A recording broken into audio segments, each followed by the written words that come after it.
大家好啊！今日星期日又到直播啦。大家好，大家好，等多一陣先吓。咁就睇下聽唔聽到我自己把聲。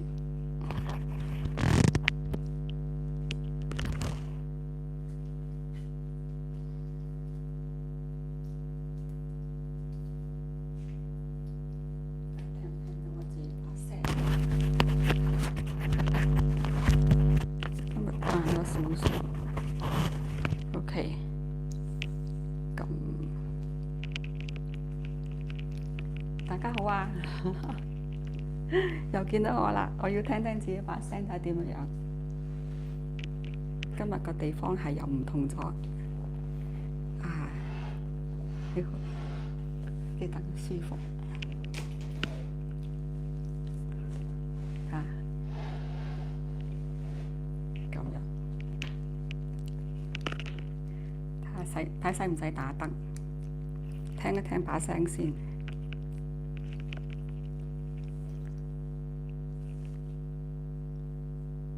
睇一睇自己，睇一睇自己，聽一把聲。OK，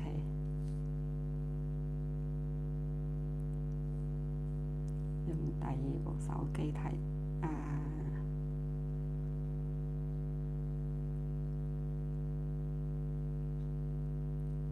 咦，有回音喎，有回音喎。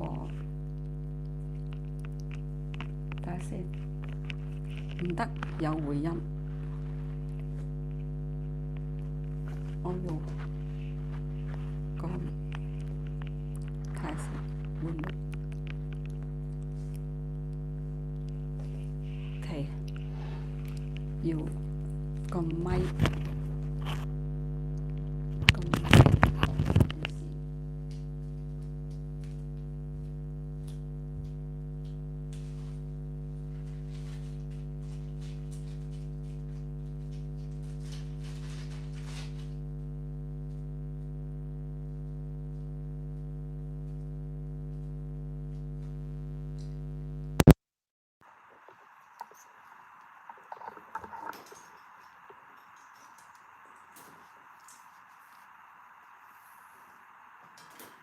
大家好啊！我而家搞緊個咪啊，正話個咪有回音，我睇下可唔可以撳住先。咁啊，離開遠少少就冇回音，睇下會唔會？OK，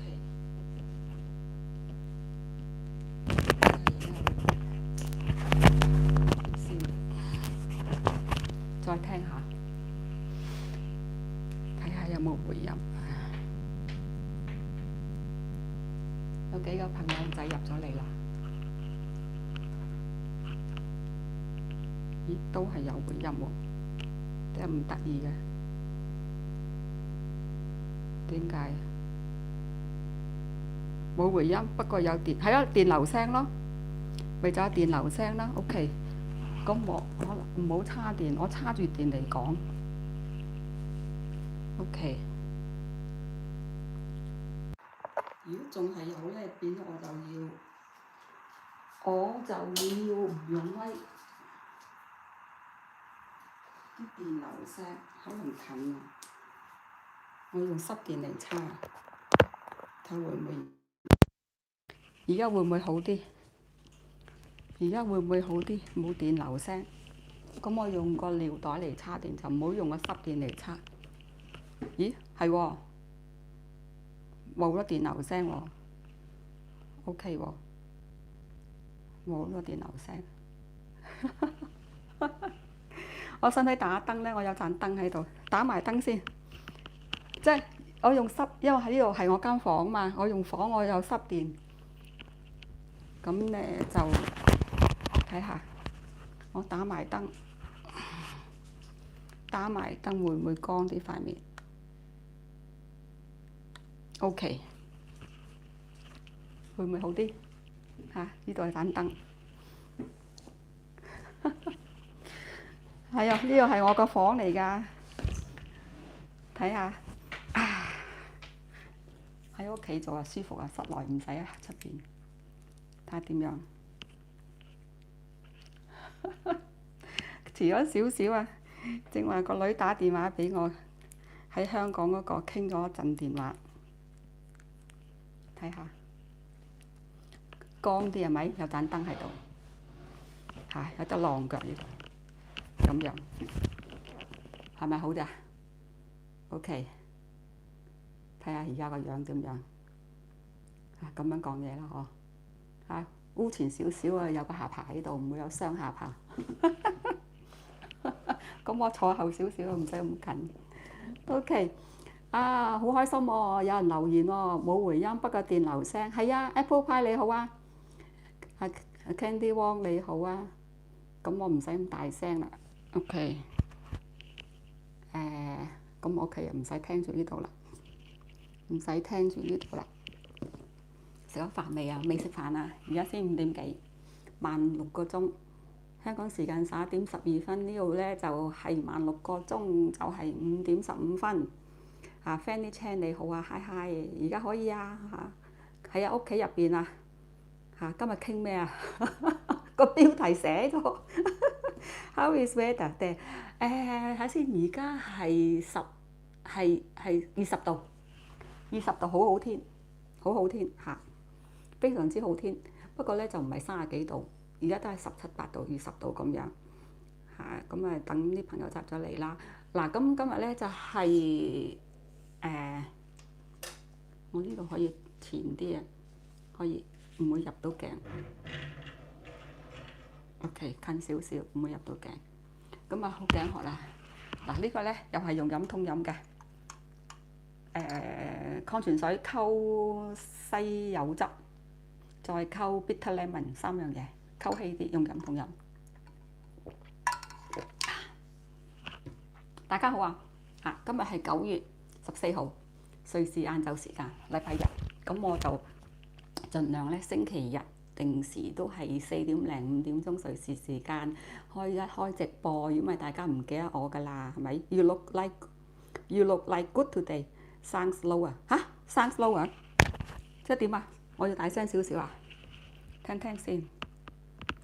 呢度個燈好靚㗎，因為出邊係個湖啊，啲湖咁樣打落嚟個燈，你知。如果睇到湖景咧，我就背光就好麻煩。咪 OK 喎，個聲係咪？個聲 OK 喎，個聲 OK 喎，唔使咁大聲拆聲喎 ，OK 啦 ，OK 嚇。唔係冇聽住嚇，咁回應翻上2次啦，咁嗱，阿 K 姐做直播，咁啊少拍片，因為拍片咧瑞士咧就冇咩拍嘅，再加上咧啲人咧就唔中意睇到你攞住個手機嘅，佢哋啲私隱度嚇好驚入鏡嘅。咁我瑞士生活點滴篇咧都有幾廿條片，大家如果有興趣咧，就喺我頻道嗰度，英文係 playlist，我中文唔知咩啦。咁就會有好多樣嘢嘅，有一個咧叫做K 姐愛高球、K 姐廚房、K 姐旅遊、大城小事、K 姐瑞士生活點滴篇。咁嗰度咧呢幾年咧我都拍咗大大小小好有趣，都幾值得睇嘅瑞士嘅片。風景就唔係好多，因為咧拍風景咧就要好專業嘅，用4K 啊，又用航拍啊咁樣。我就唔係話即係全職，唔係話即係要咁認真去拍啦。咁通常咧都係拍啲瑞士嘅生活，譬如去揼麵包啊，去嗰啲雞買雞蛋啊，即係啲農夫結婚啊咁樣樣。即係我覺得有值得介紹嘅我就拍咯嚇，咁都有幾廿條片嘅。咁變咗而家咧就做直播咧就我咧到而家個宗旨咧就係唔想講時事新聞，唔想講八卦嘢，唔係好想講太過私人嘅嘢。咁變咗咧話題咧就窄咗啦，選項窄咗啦。但係我做直播咧，我就想有主題啊嘛，有主題先可以對住個鏡頭，一個人唔容易㗎，好難㗎。咁講1個鐘頭、半個鐘頭咁樣，即係有個重心喎。咁我就選擇咧就係講瑞士香港人，尤其是香港人、亞洲人鮮為人知嘅瑞士可以做，唔可以做，有啲咩禁忌，有咩法律規則喺瑞士喺呢度住咧要遵守嘅。咁啊，同大家講，咁我上網咧搜尋到咧都有成差唔多20樣嘢嘅，咁我就分開每一次講幾樣咯。咁今次咧講一樣嘢，因為呢樣嘢咧都夠我講起碼半個鐘頭㗎啦。我做咗資料搜集，打稿我就打咗，不過咧我就經已正話都即係實習咗講咗一輪，又都記得到嘅。咁耐唔耐我都要望一望翻，睇翻我自己啲貓紙。咁大家知道咧，我拍片就而家個鏡頭係用 YouTube 個鏡頭啦，係調翻轉頭嘅。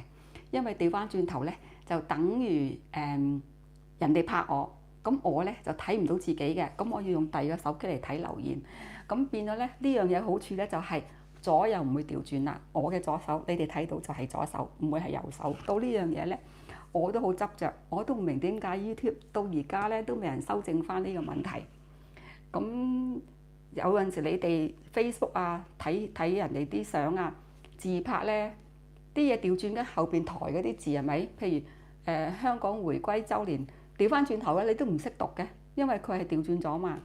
咁相機咧就有得教嘅，可以教得到嘅。但係 YouTube 直播咧就做唔到。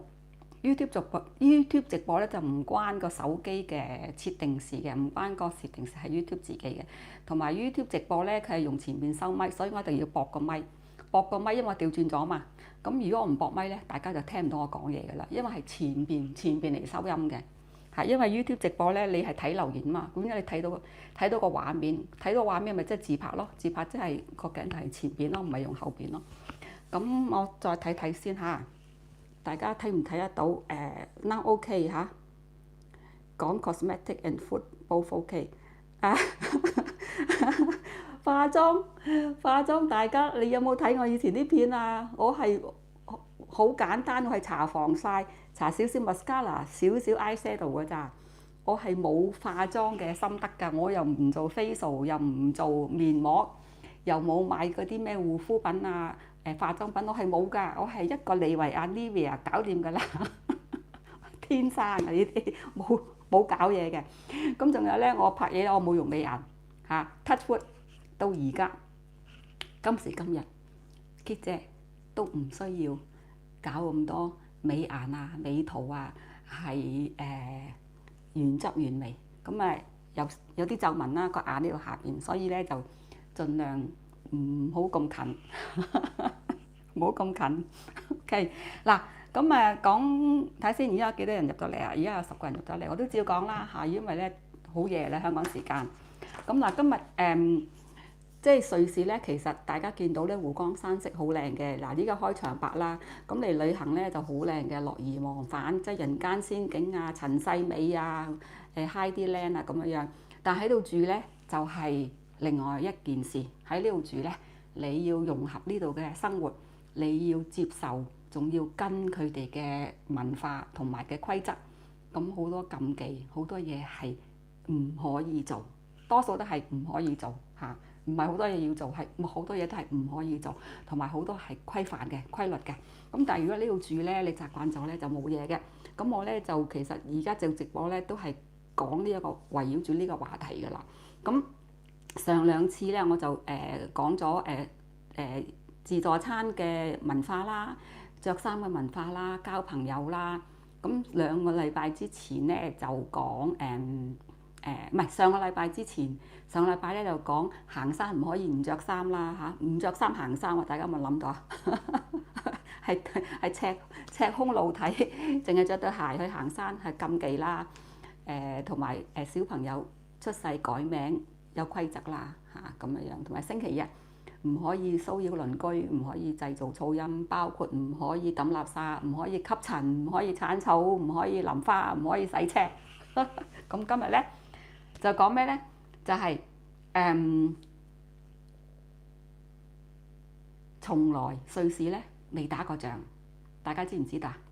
第1次世界大戰、第2次世界大戰係未打過仗嚇，一個未打過仗嘅國家，而係全世界數一數二 number one， 全世界公認㗎啦，係瑞士全民都係有防核避難所、庇護所，全個瑞士國家都有嘅，係預備會打仗，預備有核戰，預備有生化戰，預備有生物戰，你知係預備嘅。但係咧，我哋係未打過仗嘅。咁我今次咧就係圍繞住呢一個話題嚟同大家用我認知嘅角度嚟同大家講下介紹下咯。咁其實即係都係有養分嘅，但係大家知道都好嘅，啱啱啊嚇？一個未打仗嘅國家係全個國家都係有法例規定㗎。法例規定大家聽住係法例規定要有防核嘅避難所嚇，咁係100%喎，仲要嚇。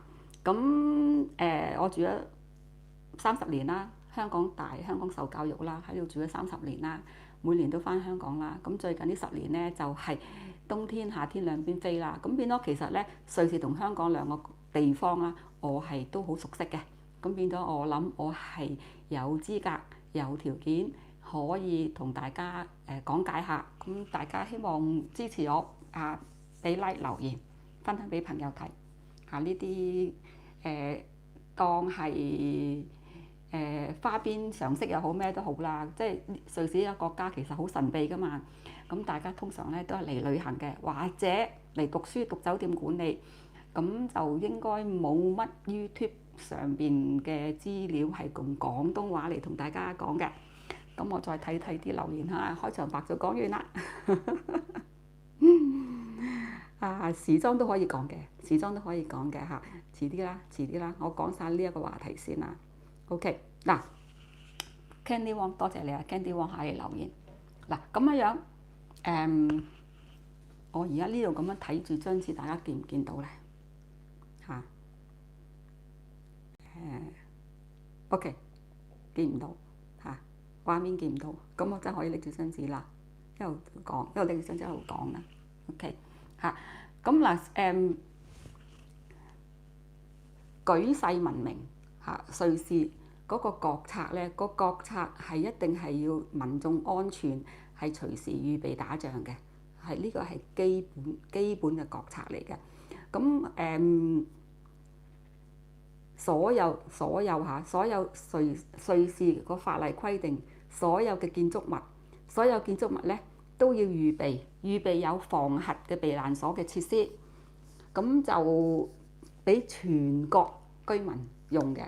咁自從上世紀50、60年代開始咧，經已有呢條法例㗎啦嚇。咁通常咧就係嗰啲儲物室、地下室啦，係咪？防核嘅避難所，咁就亦可以啲避難室，如果唔打仗咧，就愛嚟儲存物品啊、食物啊咁樣。即係佢嗰啲地下室避難所咧，就愛嚟打仗嗰時急用嘅，要即刻有得用嚇。咁就係全世界唔使講噶啦，全世界係最大最多噶啦。咁係隨時預備打仗嘅，係咪覺得好得意啊？係瑞士未打過仗㗎，但係隨時預備打仗。咁佢咧嗰個核心嗰個原則咧就係全民防護，即係全民都防護嘅。咁佢咧有個叫民防法，民防法咧德文嚇，我試下讀下個德文。德文咧就叫做 Bundesgesetz über den Zivilschutz 叫 EZSV， 就係全民嘅防護保護法。咁佢法例咧就規定，佢每一個州，瑞士咧就有26個州，冇省嘅，瑞士26個州，每一個州咧都要提供強制執行計劃好，俾所有嗰個州嘅居民有足夠嘅避難所去用啊！呢個係法例嚟㗎，咁咧就每一個人都要有一個足夠嘅避難嘅空間，即係變到佢個空間咧係每一個人都會有嘅，應該有嘅。咁咧就常住人口瑞士嚇有800幾900萬人，咁佢到目前為止咧有36萬個，大家聽住啊，36萬個防核嘅避難所就足夠900萬人入住。入住幾耐啊？入住15日嚇。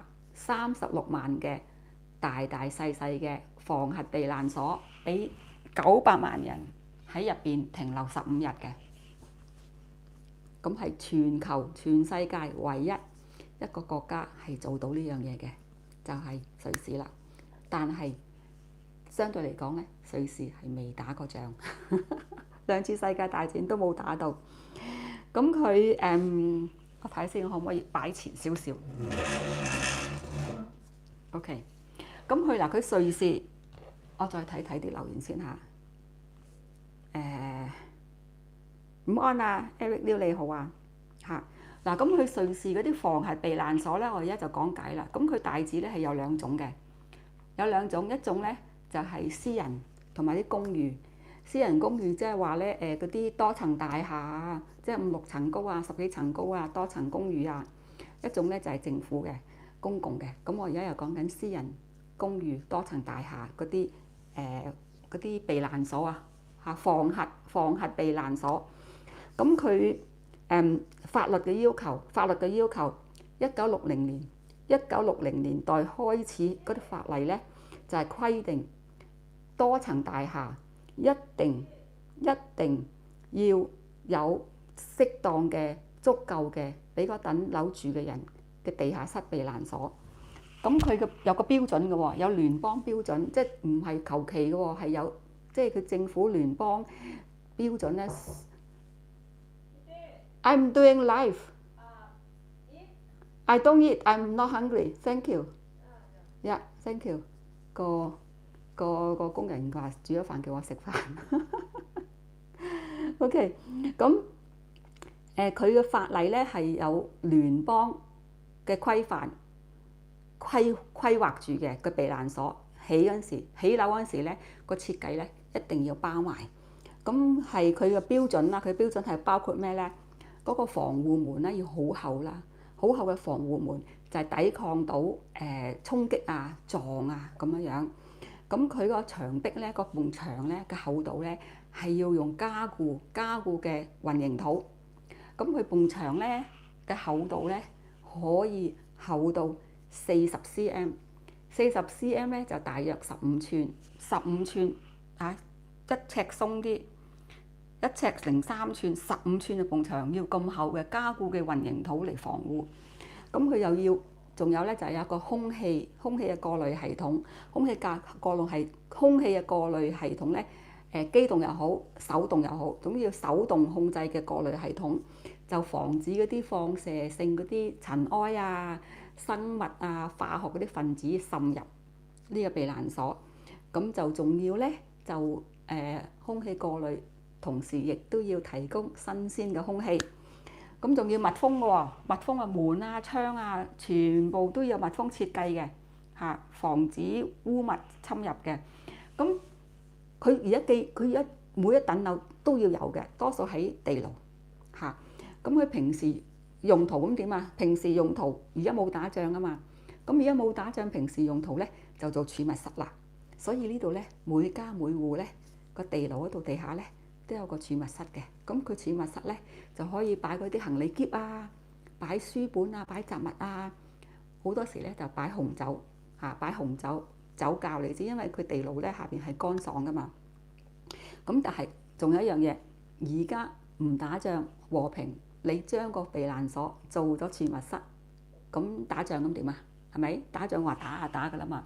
咁佢法例規定咧，如果真係要用嗰陣時咧，緊急時期用嗰陣時咧，5日之內要將個儲物室即刻要變做避難所，愛嚟應用嘅，要咁樣嘅嚇。咁啊，再睇睇講得會唔會快得滯咧嚇？再睇睇下。OK， 而家有19個人睇緊啦。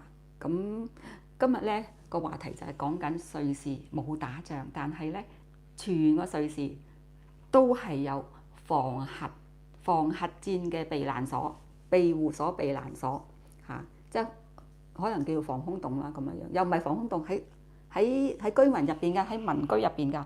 咁嗱，講咗私人啦、公寓啦，私人同埋公寓多層大廈，佢嘅地下地牢一定係每一家每一戶都要有一個避難所。咁唔打仗嗰陣時咧，個避難所咧就做儲物室，可以擺乾嘢嚇乾貨，擺篋啊，做酒窖啊，擺紅酒啊，擺書簿啊咁樣。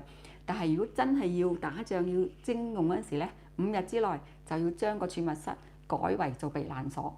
咁啊，呢個係私人啦。咁總有私人梗係有公共啦，公共政府嘅避難所。咁咧呢個係咧就係政府嘅，政府大型嘅避難所。咁佢政府大型避難所每個省都有嘅，每個州都有嚇。sorry， 每個州都有。咁係點樣啊？喺學校啦、寫字樓啦、醫院啦，甚至公園嘅地下下邊或者山窿興建嘅，佢係有呢啲咁嘅設施嘅。咁變咗呢嗱，佢嗰啲避難所，啲避難所起喺公園啊，有啲公園嘅地下下邊，學校嘅地下下邊，咁我俾邊個用啊？大家知唔知俾邊個用啊？嗱，個個人都有啦，個個人住都有啦。咁其實咧就係俾喺城市，多數喺城市嘅城市執勤嗰啲人啦，即係譬如執勤嘅人，即係譬如嗰啲警察執緊勤啦，嚇巴士揸緊車啦，清潔工人啦，仲有俾遊客用嚇，真係打到嚟嗰時咧，遊客係可以用嘅。咁山窿入邊都有嘅，咁佢規模咧係有啲咧係大到咧入邊可以容納幾千至幾萬人都得嘅。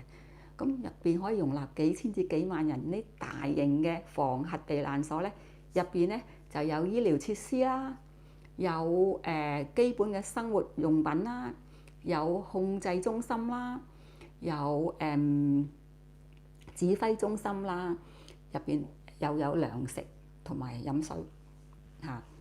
咁嗱，好著名嘅嚇，大家可能都唔知啊。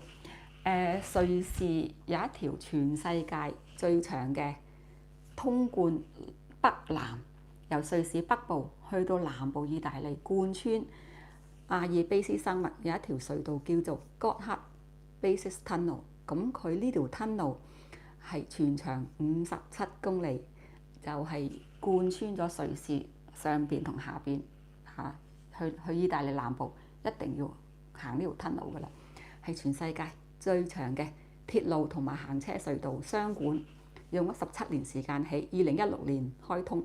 呢條 tunnel 咧，佢起嗰陣時嘅設計咧，都係有呢一個避難嘅設施，係好大型嘅，入邊係有避難設施嘅，係防核戰嘅避難設施。咁就係近盧霜大家應該知道啦嚇，中文叫做留心。大家如果跟團嚟瑞士咧，一定係去留心嘅。留心一條橋好出名嘅垂死的獅子。咁留心附近咧，呢一條 Gotthard Basis Tunnel 入邊咧就係一個好大型嘅防核避難所。呢條 tunnel 咧全世界最長嘅雙管，行鐵路行車57公里，貫穿瑞士北部同南部去意大利，貫穿咗阿爾卑斯山脈。咁呢個咧就係好出名嘅嚇。2016年開通，佢有一個好大嘅喺個山窿喺個 tunnel 入邊防核嘅避難所俾人用嘅。嗱，咁我再睇啲留言，好頸渴啊！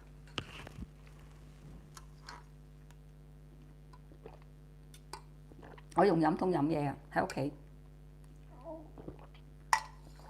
咁變到咧，嗰啲甜咧唔使見到啲牙。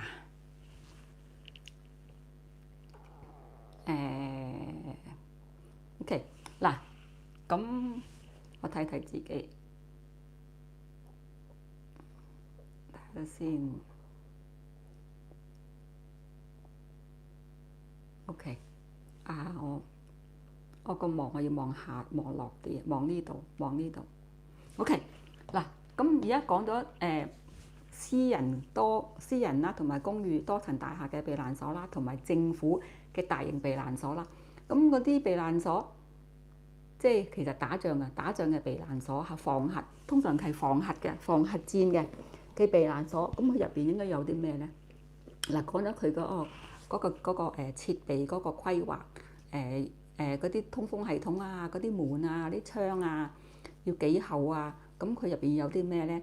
咁啊入邊咧，而家講緊嚇，唔係講緊私人，講緊政府，因為私人你做咗儲物室啊嘛，係咪？咁你政府啲大型嗰啲防核避難所咧，佢入邊有床鋪啦，有床位啦。咁通常咧就係接得嗰啲床鋪啊，或者係多格嘅床。咁佢入邊咧有衞生設施啦，好簡單嘅廁所啦，同埋洗手設備啦。咁跟住咧佢有飲用水啦，佢係接駁去政府主要嘅自來水嚇，同埋有後備水源嘅。咁係有乾淨水嘅，呢度啲水係可以落喺水喉度飲得噶啦。咁佢有電力啦，有提供電力啦，有手攪嘅發電機啦，或者有啲自動嘅發電機啊咁樣，同埋有後備嘅發電機啊。咁佢有通風嘅過濾系統啦，咁佢一定係有空氣嘅過濾系統，過濾咗啲入侵嗰啲生物分子啊、輻射啊、化學分子啊咁樣，同埋咧要有新鮮嘅空氣供應流入嚟啦，咁啊仲有基本嘅工具，譬如有心機啦，要有心機啦嚇，同埋有急救箱啦嚇咁樣，即係呢啲最簡單嘅一定有啦，所以係可以住基本生活係冇問題嘅嚇，有廁所、有床、有被、有空氣、有水，可以住15日。咁仲有一樣嘢喎，我講咁多，咁食嘢咧係冇㗎，政府係唔會俾食嘢嘅。咁食嘢咧，如果你入去防空洞時咧，你自己帶去啦。咁呢度咧嘅人民啲人咧都知道㗎啦，屋企咧係隨時咧都係有足夠1個禮拜嘅儲備食物同埋食水喺屋企嘅嚇，屋企唔會冇嘢食嘅，係會有足夠嘅食物俾1個禮拜，同埋食水同埋食物。咁食物咧就要自己帶去嘅。睇睇啲留言先嚇。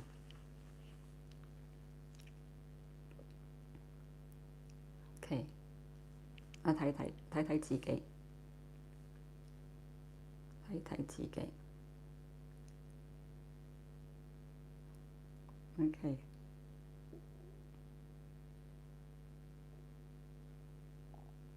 OK， OK， 嗱，咁個聲應該 OK 係咪？個聲，聽個聲 ，OK， 個聲 OK，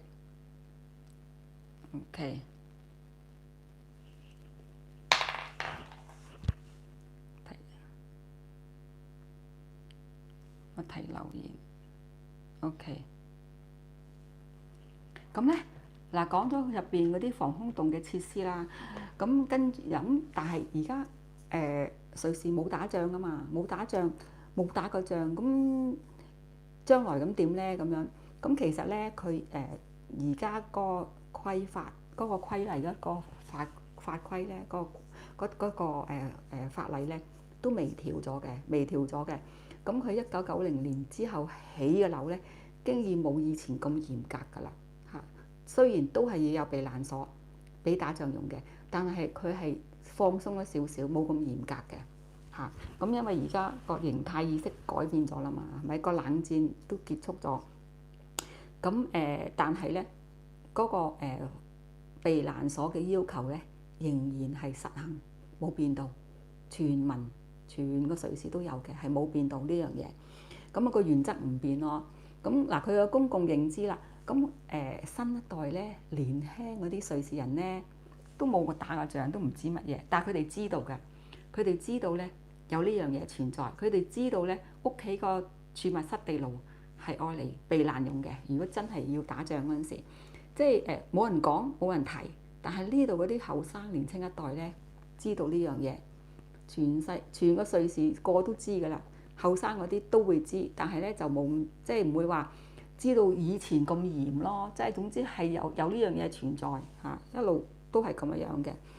咁佢呢個咧防核嘅避難所咧係強制法律規定，咁即係話咧嗰啲建築商起樓嗰陣時咧，呢樣嘢咧一定要包括喺入邊嚟起樓嘅。咁通常咧，好似我呢度新樓咧就喺地下，我哋喺地下咁就有啲就喺地牢嚇，咁就變咗應該地牢噶嘛。咁其實佢個法例都放寬咗，但係喺地下咧，佢入去嗰個地下嗰個儲物室嗰度大門咧，仍然係要有嗰個法例要求嘅規範嚇，要好加厚啦，要係加固混凝土啦，要好厚啦，要有通風設備啊，要有空氣過濾系統啊咁樣。所以瑞士中立國冇打過仗，咁佢其實背後咧，佢都係隨時預備打仗，保護瑞士嘅人民有個藏身嘅地方，有啲地方去係可以係多到有36萬，係可以足夠900萬人9 million 900萬人同時喺入邊避難15日嚇。咁佢其實呢樣嘢咧，瑞士人係好自豪㗎，但係佢哋咧就低調，唔會點樣講，好自豪㗎，因為係全世界 number one， 係第一個國家公認嘅，係文明嘅，覆蓋率100%嚇，個個人都有個防核避難所設施嘅，有地方去嘅。咁佢就可以規劃到咧，私人同埋政府兩個配合咯。即係如果喺城市嗰度咧，佢就會有政府啦嚇，你私人嗰啲又會私人啦，對需要用嗰時咧，佢哋會配合嘅。咁仲有咧，嗰啲瑞士人咧，佢哋知道呢個法例，佢亦有個責任，亦有個義務去儲備足夠嘅糧食嚇，呢個係義務嚟嘅，瑞士人係會做嘅嚇，足夠嘅糧食去入去避難所。咁即係其實呢個係個文化，瑞士人咧其實就係好守法律嘅，佢個公民意識咧係好強嘅。你講咗之後咧，佢就會做㗎啦，佢唔會話叫你點解啊？點解啊？咁啊，佢哋唔會㗎，即係個法例通過咗之後咧就係㗎啦。佢哋投票咧51對49，49輸咗，佢就會服從嗰51㗎啦，嗰49會服從嗰51，唔會話上訴啊，唔會話上訴都得，不過機制都好複雜。即係佢哋係好平和，唔會話上街示威啊、反對咁。你51就51%小比數通過，佢哋都接受嘅嚇。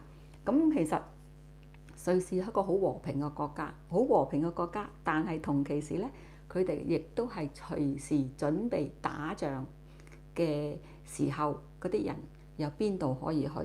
咁就係話咧，總結嚟講咧，嗰啲係儲物室嚇，所以咧。喺瑞士住，家家戶戶都有個房仔喺個地牢度，或者喺地下嘅儲物室，我係擺嘢。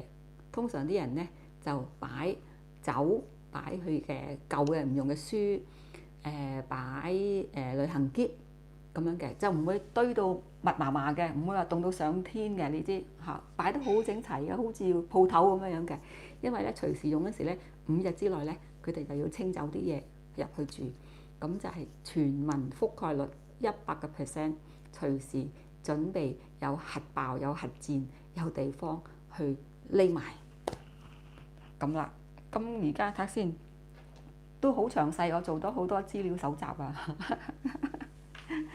咁呢樣嘢係咪覺得都唔知大家有冇聽過啦嚇？咁我今次好詳細咁樣解釋，大家咧都可以上網去睇下嘅。咁我而家做咗幾多日幾多耐直播咧？都差唔多啦。我要食飯啦。我而家睇下先做咗幾耐，做咗40分鐘嚇。正話個工人敲門叫我食飯，我話我做緊直播，其實我都唔係好肚餓，我頸渴啫嘛。咁大家有冇留言問下我嘢？呢啲話題咧，其實係長知識，知道就得啦。即係瑞士呢個國家，就其實對於好多人嚟講咧就好神秘嘅。其中一個原因咧就係佢係講德文啦。第二咧好貴，太貴啦，瑞士嘢太貴啦。咁變咗嚟旅行就門檻好高咯。即係如果門檻高咧，變咗唔係好多人嚇。咁後生嗰啲就要儲好耐錢，或者自由行。自由行咧就其實都睇咗好多嘢嘅。咁你想舒服啲咧，跟團咧，跟團就走馬看花咯，一定係去鐵力士峰、去流心睇嗰條橋同埋垂死獅子。咁導遊唔會講呢啲嘢咯嚇，即係睇風景都大把嘢睇。咁呢啲其實係深入本地嘅文化，其中一樣嘢係瑞士人係好自豪嘅，好自豪嘅，佢哋覺得係冇第一個國家可以做得到嘅。咁其實因為瑞士個啲人咧個服從性好高啊，服從性高同埋佢個人民質素咧係比較高嘅。佢哋好乖嘅，總之嚇唔會。大家其實睇新聞都好少睇到瑞士人有人遊行示威啊、反政府啊，唔係冇，耐唔耐一次咯。但係一日就搞掂，兩日就搞掂，就唔會話燒嘢啊、掟警察啊，走去破壞晒你啲交通燈啊，冇呢樣嘢。瑞士人佢哋示威都係百零人、千零人嘅啫，唔會多嘅嚇。新聞即係呢啲新聞好少，大家睇到瑞士新聞其實都好少，唔係好多啊，因為好靜，好多規例規範住，而規範住得嚟咧，啲人係唔覺嘅，佢哋遵守嘅，遵守咪唔覺得唔，即係如果你遵守咗，你就唔覺得係規範咯，你係生活嘅一部分，你係要咁樣跟住咁樣去行嘅嚇。OK，我都差唔多，有冇人留言？有冇人問我嚇？咁我就差唔多落播啦。下個禮拜日同樣時間再見啦嚇。OK，咁呢個位做直播都好簡單嚇，我又可以晾腳，又有張台，你知又有電，又唔使點打燈，我打一盞燈都 OK 嚇。咁我又坐得舒服嚇，咁幾好啊嚇。呢埲牆又靚係咪？呢塊布啊，我喺泰國餐廳嗰時送俾我嘅，喺瑞士30年㗎啦。呢塊布，呢兩塊布嚇，我係初嚟嗰陣時去一間泰國餐廳，佢嗰陣時咧嗰間泰國餐廳新開張咧，佢每個客人都送呢兩塊布俾我，我到而家掛到而家30年啦。呢兩塊布都好靚，係嗰啲紡，唔係silk，唔係絲，係嗰啲紡啊。嗰啲雪紡嗰啲布嚟，都幾靚。OK，咁大家早唞啦嚇，早啲瞓啦。冇睇我直播嗰啲，再翻睇啦。OK 嚇，拜拜啦，祝大家身體健康，開開心心嚇。我係 Kit 姐，留言啦分享啦俾 like 我啦。拜拜，拜拜。OK，我要過後邊色，因為我用後邊嘅鏡頭。拜拜啦，拜拜啦。